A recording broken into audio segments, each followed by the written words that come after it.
Hello, and thank you very much for watching my video. What you are going to see is the project presentation that I did for Harvard DataFest, for which I am going to share my screen and show the presentation.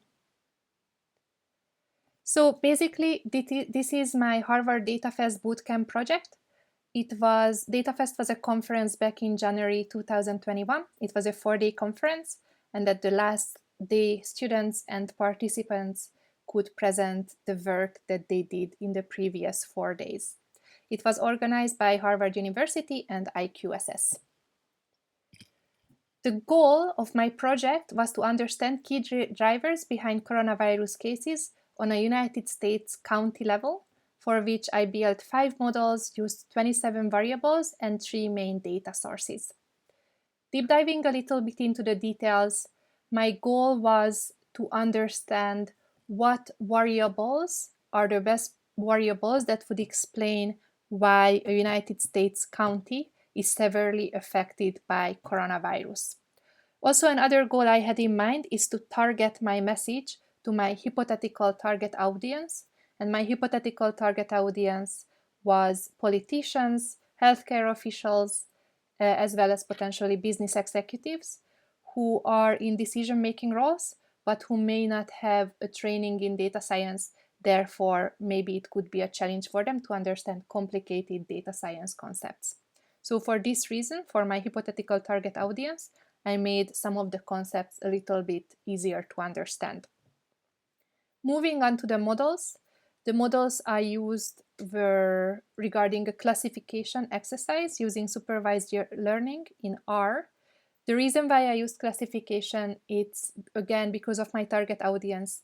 I think it is easier for understand the split between severely affected county versus not so severely affected county.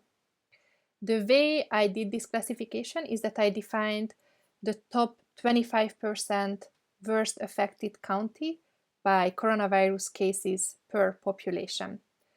Also, the data I used was from 2020, so starting about February 2020 and ending in December 2020. I split my data into 90% training and 10% test. I built 5 models, a boosted tree, a decision tree, random forest, logistic regression, and time series.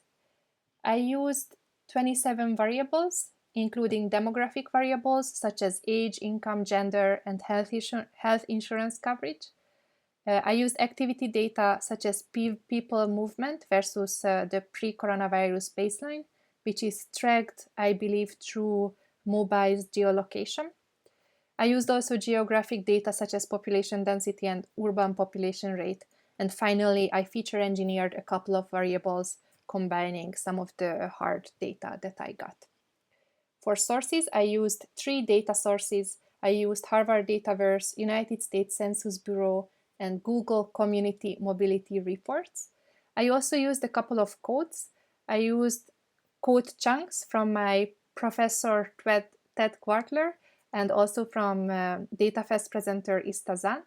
And also I would like to say a special thanks to presenter Stephen Worthington, who helped me find some of the key data that helped me build my models. So then moving on to the models, as mentioned, I built a couple of models, out of which the boosted tree had the best performance. Even its training accuracy came out higher than the test accuracies of the other models. If you take a look at the graph in front of you, you can see the boosted tree marked with a red dot, and you can see that the training accuracy is in the 80s and the test accuracy in the 70s. Nevertheless, all the other models had a decent performance. All of them had training accuracies above 60% and test accuracies above 50%. So moving on to the boosted tree itself, it had a test accuracy of 76%, and the top 3 variables came out being median age, population density, and people movement. So if you look at the graph in front of you, on the right-hand side of the graph, you can see that my model does not explain 24% of the test data. What it means that it has an error rate of on 24% of the counties that are part of the test data set. It explains those 76% of the data, which means it is accurate 76% of the time. So 76% of the counties that are in the test data set. On the left-hand side of this graph, you can see all the variables that help explain the variability in the model. You can see that median age, population density, people movement are the top variables, but also there is median income and health insurance coverage, as well as seven other variables that helped make the model better. The way I calculated these percentages is the boosted tree gave me certain weights for all of these variables, and I scaled those weights so that they add up to 76%. The reason why I did it is because I think this way it might be more digestible for my hypothetical target audience. With the hypothetical target audience in mind, I also visualized the decision tree. The decision tree has a 75% training accuracy rate, and the top three variables are population density, people movement, and health indicators. The reason why I like using decision trees is because I think for someone who is not trained in data science, it is a very easy visualization and it's very easily digestible. Basically, the user has to just start at the top of the decision tree and go through the tree based on the county data that he or she is interested in. For instance, in this case, the user could look at population density. Is the county that I am interested in has a population density above or below this certain threshold? And in case no, the user can go on to the next level of the tree. So it's very easy to use. I very much like this visualization of the decision trees.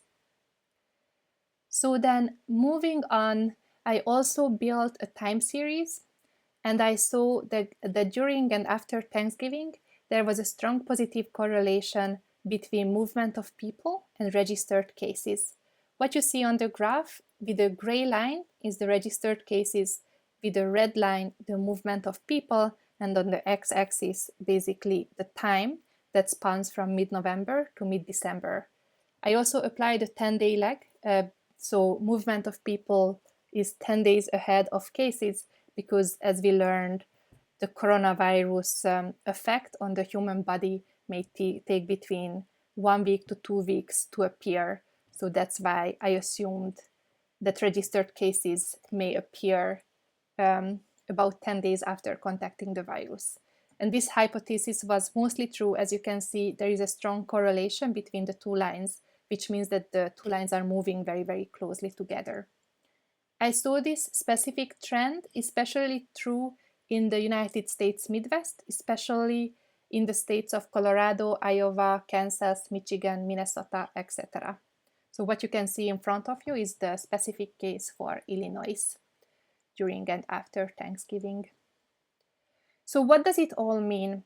For me, the key takeaway is that the single biggest variable that affects the coronavirus cases that we can also control is the movement of people. As we have seen from the models, obviously there are many variables. However, most of them are outside of our control.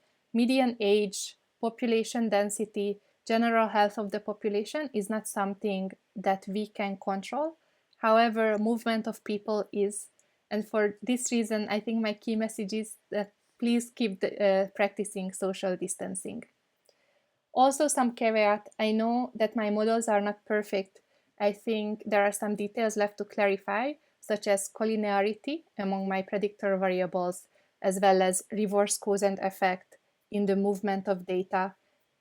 I am assuming that maybe someone has coronavirus symptoms, and that's why he or she starts to move to the hospital, to the pharmacy, etc., etc. So there might be some reverse cause and effect there. If I was to keep on working on this project, my next steps would be to exactly control for this collinearity and the reverse cause and effect in the movement of data. So with that said, thank you very much for watching my presentation. And please keep practice social distancing, and please take care of yourselves. Thank you and bye-bye.